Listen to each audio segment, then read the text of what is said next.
Ahok makin menggelegar, siap maju Capres 2024 lawan politik licik yang jegal dirinya. Orang yang menghalalkan segala cara yang penting menang. Saya justru ingin masyarakat belajar, dididik untuk memilih orang yang benar. Bukan janji tapi bukti. Kita udah kerja dengan baik, programnya nyata, semua jelas. Kita fokus saja. Jadi relawan juga harus tahu persis cara berpolitik saya, yang akal sehat saya itu seperti apa. Ini bukan soal arogan, misalnya saya kasih contoh sederhana. Misalnya terjadi kebakaran di ruangan ini. Saudara mengira ini pintu keluar. Saya yang tahu pintu keluar ke sana. Saya pasti lari ke sana dong. Tabrakan nggak? Saya diam berdiri saja, nggak mau lari. Kalian juga akan marahin saya. Ngapain halangin kami? Saya tanya, kalau pintu itu benar, saya lari ke sana, nabrak semua orang. Apakah itu arogan? Terus terang, apa yang dilakukan Pak Ahok itu hampir selalu membawa berkah bagi bangsa Indonesia. Termasuk ketika ia masuk penjara gara-gara difitnah menghina Islam. Maksud saya gini, kalau saja Ahok ketika itu tidak jadi maju sebagai cagup DKI, kondisi Indonesia sekarang ini mungkin jauh lebih buruk. Majunya Ahok ketika itu rasanya adalah bagian dari rencana Allah agar Indonesia bisa diselamatkan. Ahok ketika itu sebenarnya sudah diminta tidak maju. Ada orang-orang lingkaran dalam istana yang dengan khusus menghubunginya dan meminta agar ia mengurungkan niat jadi gubernur. Menurut mereka, kalau Ahok maju dia akan pasti kalah. Namun lebih dari itu, kalau Ahok maju dia akan mempersulit posisi Jokowi. Jokowi sendiri kabarnya saat itu bersikap netral. Bagi dia, Ahok punya hak sepenuhnya untuk maju. Tapi di sisi lain Jokowi juga memaklumi kerisauan orang-orang di lingkaran istana itu. Jadi kira-kira sikap Jokowi saat itu adalah terserah Ahok deh. Sejarah mencatat Ahok jadi mencalonkan diri. Bukan karena dia kepengen banget jadi gubernur, tapi karena kalau dia sampai mundur, dia merasa mengkhianati kepercayaan 1 juta orang yang sudah membubuhkan tanda tangan untuk mendukungnya.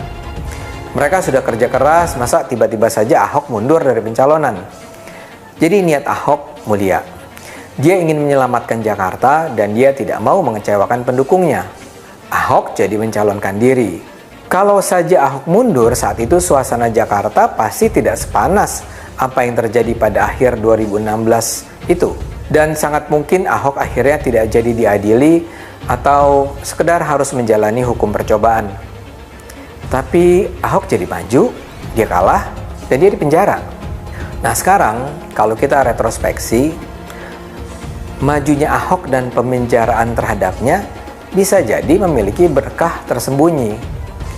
Kalau saja Ahok urung maju pada 2016, gerakan besar Islamis pejuang syariah mungkin masih akan bersembunyi sampai akhirnya mereka muncul tanpa kendali pada Pilpres 2019.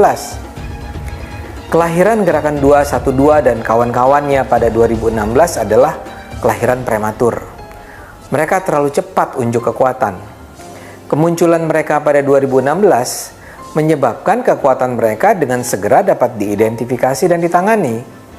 Kemunculan gerakan 212 ketika itu membuka mata kaum pecinta NKRI dan Pancasila bahwa ancaman kaum radikal yang menghalalkan segala cara itu memang ada. Ancaman terbesar buat Indonesia adalah kalangan Islamis yang percaya Indonesia harus menjadi negara Islam yang menegakkan syariah yang akan menindas kelompok-kelompok non-Islam yang tidak sejalan dengan kepentingan mereka. Kegarangan mereka pada Pilkada DKI adalah contoh terbaik tentang ancaman itu. Sebelum kasus Ahok, mereka tersebar di mana-mana, di masjid-masjid, di musola, sekolah, perguruan tinggi, instansi pemerintah, perusahaan swasta, BUMN, kepolisian, kementerian, TNI, Ormas, Parpol, dan seterusnya. Basuki Cahayapurnama alias Ahok mengingatkan kepada para relawannya agar tidak menyebarkan berita bohong untuk menjelek-jelekkan paslon lain. Ahok tidak ingin relawannya menyebarkan hoax karena sekarang masyarakat sudah pintar. Mereka dapat menilai sendiri siapa sosok pemimpin yang pantas dan layak untuk memimpin Indonesia. Rakyat sudah bisa mencari informasi sendiri menggunakan smartphone mereka sehingga penggiringan opini berupa kebohongan untuk menaikkan elektabilitas sudah tidak relevan lagi dengan kondisi rakyat yang sudah maju saat ini. Ahok malah meminta kepada seluruh relawannya untuk melawan hoax yang sering berada di media sosial dengan tujuan menyerang salah satu anggota paslon. Ahok ingin pemilu 2024 pendatang menjadi pemilu yang jujur, bersih, dan adil. Tentu praktek-praktek kotor dalam pemilu juga harus dilawan seperti dengan menggunakan taktik menjual ayat dan agama. Ahok meminta kepada relawannya untuk tetap bersikap netral dan mengedepankan adu program serta adu gagasan dan rekam jejak.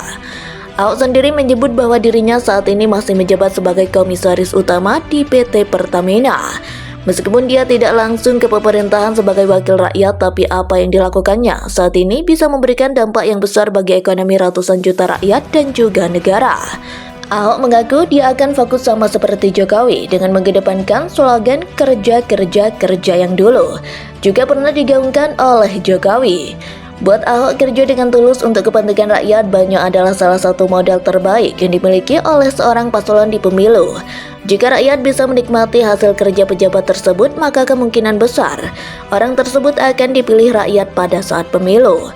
Tujuan Ahok menang di pemilu adalah bukan untuk berkuasa di Indonesia, tetapi untuk mensejahterakan rakyat banyak dan membuat keadilan sosial bagi seluruh rakyat Indonesia.